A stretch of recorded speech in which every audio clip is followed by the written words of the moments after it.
I just kind of heard what they were doing, and of course you have Caitlin, who's drawn eyes from all around the world. That was like, why would I not? Why not be a part of something great? You go from Diana, and now you're going to a team who is going to be a contender for a championship. And so I'm stoked about this year. I'm really excited for the players, but I'm also excited just for the community and the relationship and the culture that you guys have. Sophie Cunningham sat down for her debut interview as a newly minted Indiana Fever player. And let's just say she wasted no time making headlines with her brand new jersey already flying off shelves worldwide, because of course it is. Sophie delivered a message loud enough to echo across the WNBA. I think we're going to win a championship. I am really excited, and I didn't come here for the spotlight. I didn't come here to have more eyes. I came here to win. And I really do think that with the group that we have, that we are going to win. We are going to get a championship. That one sentence wasn't just a confident prediction. It was a direct challenge to every critic doubting Indiana's rise, especially the loudest one of them all, Sheryl Swoopes. Ah yes, remember when Sheryl swooped? Former WNBA icon, and now full-time bad take machine, stood tall and boldly declared that nobody wanted to play with Caitlin Clark. What it do, peeps? Sheryl Swoopes has been missing. Sheryl Swoopes is MIA. They got a APB out for Sheryl Swoopes. If you see Sheryl Swoopes, she did a lot of talking a few months ago about the Indiana Fever, the locker room environment, how people didn't want to play there, how people wanted to leave. Quickly became a rally cry for the anti-Clark crowd. A go-to quote for anyone trying to downplay Clark's rapid rise in the league. When this opportunity came about, when I first heard about it, I was so excited. Like, I just knew that it was my time to get outside my comfort zone. But Sophie's arrival and everything that followed absolutely shredded that narrative. While Swoopes was making her round, doubling down on her theory, the Indiana Fever were quietly flipping the entire offseason upside down. This wasn't your typical roster tinkering. No. Indiana was assembling what now looks like a title-contending roster. We're going to be a phenomenal group. I'm excited for all the other pieces that came in this offseason with me. And so when I really see what I can do here, I'm confident in that, but I really am just excited for the big picture of what everyone brings to this team. First up, Natasha Howard, a champion defensive beast and walking matchup nightmare. Then came Danana Bona, one of the most respected scorers in the league, who brings both buckets and post-season savvy. Add in Sydney Coulson, a glue player with veteran smarts and one of the most respected locker room voices around. And then Sophie Cunningham joins the mix. Just excited about not only what I can bring to the table, but as a whole, our versatility as a team is going to be huge. This wasn't a reluctant move. Sophie didn't look like someone who was dragged into a situation against her will. She looked energized, hyped like a competitor who just saw the perfect fit and leapt at the chance. She gushed about Indiana's playing style.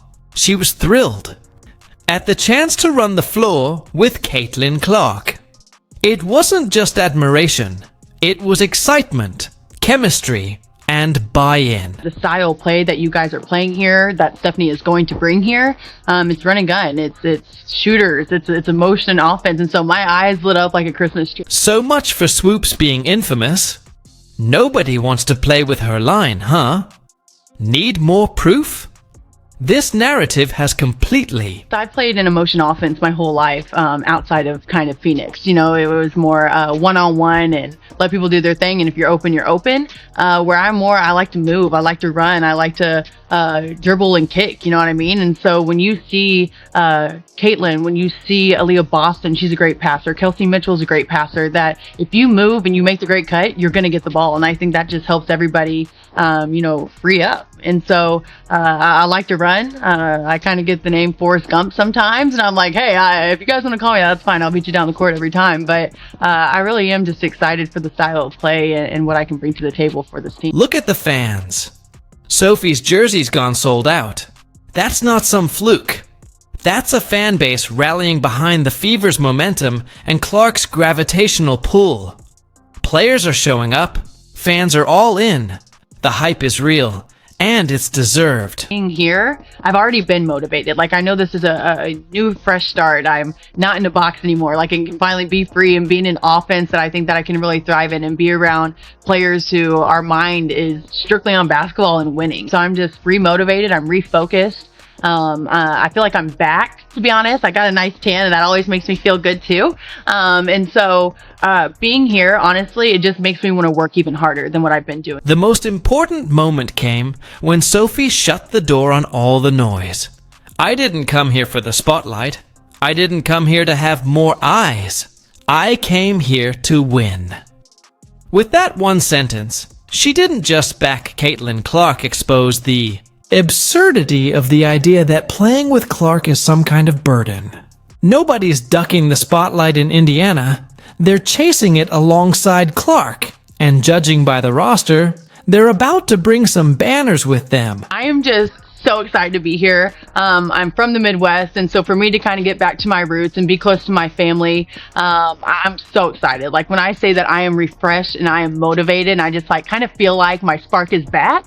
Everyone thinks I've been feisty. You've not even seen the feisty side of me yet, so this should be really fun. But for me, I'm excited to be closer to home. I'm excited to deep dive into the community of Indiana. I've already met a lot of really cool people. I'm excited to inspire the next generation of young boys and girls around here, get to know the community more. What Sophie Cunningham made crystal clear in her first interview is this real contenders. Players with their eyes on a championship see something special happening in Indiana. They're not running away from the challenge. They're running toward the opportunity. They see a rising star in Caitlin Clark with generational talent, a blossoming powerhouse in Aaliyah Boston, the scoring punch of Kelsey Mitchell, and the relentless energy of Lexi Hull altogether. It's a recipe for something potentially historic. This wasn't a case of a veteran settling for a backup plan. This wasn't someone being shipped off and trying to make the best of a bad draw. No, this was a proven player, choosing Indiana, singing the praises of her new teammates, and making it clear from day one she's here to win it all. Cunningham wasted no time in shutting down Sheryl's misguided claims. If there were any doubts that players didn't want to team up with Clark, Sophie just erased them with one confident smile and a bold prediction. Kind of come into something that's refreshing, that people's minds are just wanting to win. People are willing to work hard. It's a younger group. And so to me, that's refreshing. And now you just have to put all the puzzle pieces together, but you need someone to do that. And so I do know that I'm not old, but I'm also not young. So I'm kind of in that middle group. I still have a lot to learn, and I want to be a sponge. I want to continue to learn and continue to grow. But I also think that I had Diana to take me under her wing. And who better else to teach you the ropes in the W than Diana Taurasi? And so for me to come in here knowing what I've been taught, I kind of want to spread it around, especially with how talented this group is.